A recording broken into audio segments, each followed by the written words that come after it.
नमस्ते मित्रों, मेरे YouTube चैनल में आपका बहुत बहुत स्वागत है। आज की कथा में मैं आपको 9वें अध्याय की कथा सुनाऊंगी, जिसमें दुर्वासा ऋषि का क्रोध की कथा है। 9वां अध्याय, श्री कृष्ण का क्रोधी मुनि दुर्वासा एवं ऋषि कन्या की कथा। सूत जी बोले, इसके बाद नारद मुनि आश्चर्य से मेधावी ब्राह्मण की पुत्री का अद्भुत वृतांत पूछने लगे। हे मुनि, वह मुनि पुत्री फिर उस तपोवन में क्या करती रही और किस मुनि ने उसके साथ विवाह किया? श्री नारायण बोले, वहां उस पुत्री को अपने पिता की राह रह रहकर याद आती और बार बार शोक करते हुए उसके कई वर्ष बीत गए।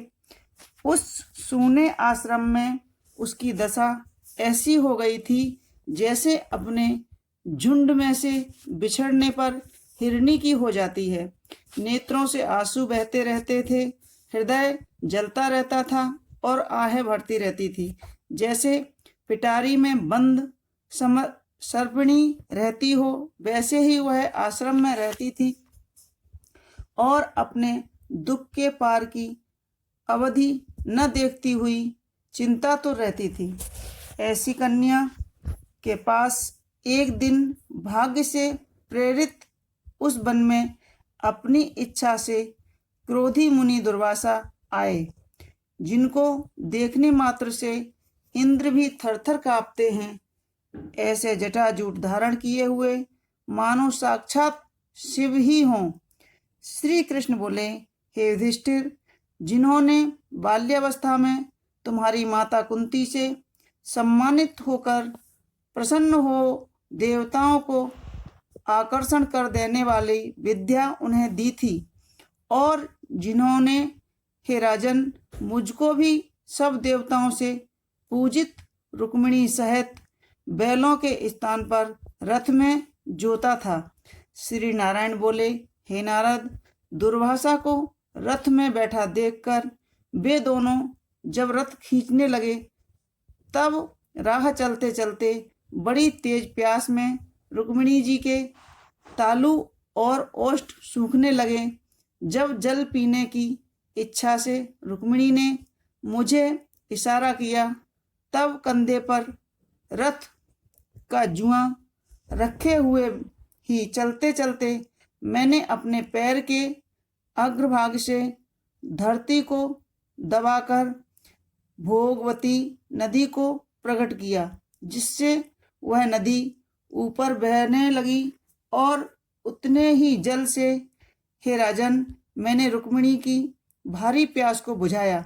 यह देख मुनि दुर्वासा को तत्क्षण महाक्रोध उत्पन्न हुआ और प्रलय काल की अग्नि के समान उठकर कुपित ऋषि ने मुझे श्राप दिया कि अहो कृष्ण, तुम्हें रुक्मिणी अत्यंत प्रिय है।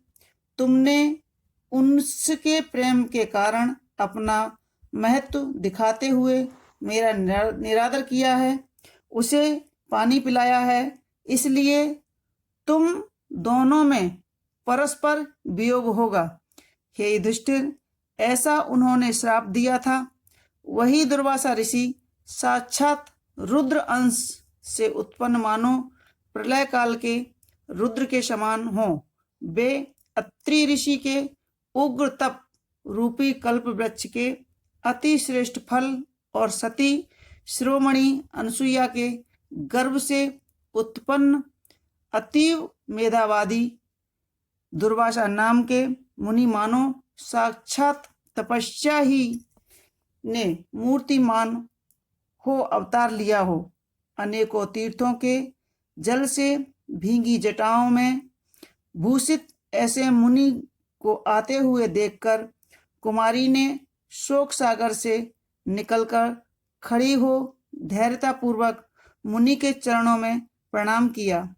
जैसे जानकी जी वाल्मीकि मुनि को अपने आश्रम में लाई थीं, वैसे ही वह भी दुर्वासा मुनि को अपने आश्रम में ले आई। अर्धपाद वन के फूलों, फलों और नाना प्रकार के पुष्पों से स्वागत करने की अनुमति ले आदर से उनकी पूजा की।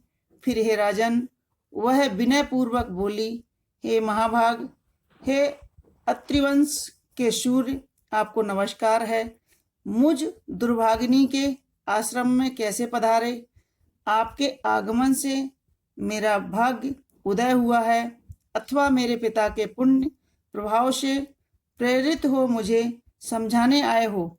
आप जैसे महात्मा के दर्शन करने से तथा तीर्थ रूपी चरणों की रज स्पर्श करने से मेरा जन्म और व्रत दोनों सफल हो गए हैं।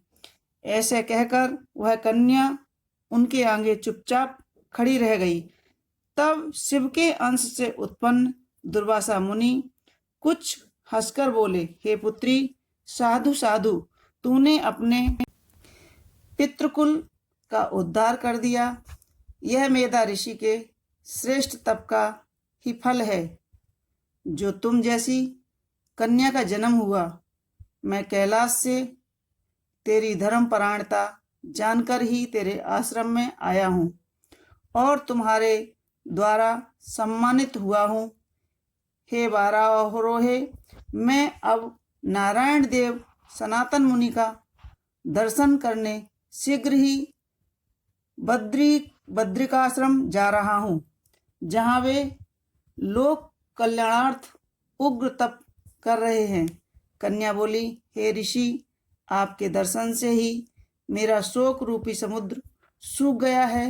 हे मुनिवर, आपने सांत्वना दी कि तेरा भविष्य अत्यंत उज्जवल है, परंतु हे मुनिराज, मैं शोक की ज्वाला से जली जा रही हूँ।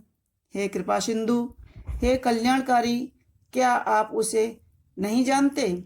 उस दुख अग्नि को बुझाने का कोई उपाय कहिए।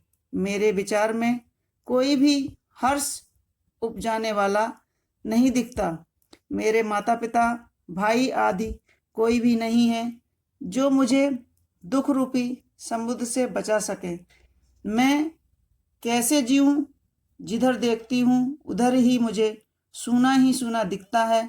हे तपोनिधे, शीघ्र ही मेरे दुख के निवारण का कोई उपाय दीजिए। कोई भी मुझसे विवाह करने के लिए तैयार नहीं होता। यदि समय पर विवाह नहीं हुआ तो मैं धर्मभ्रष्ट हो जाऊंगी। इसका मुझे महाभय है। इसी कारण न रात को निद्रा आती है और न भोजन में रुचि होती है।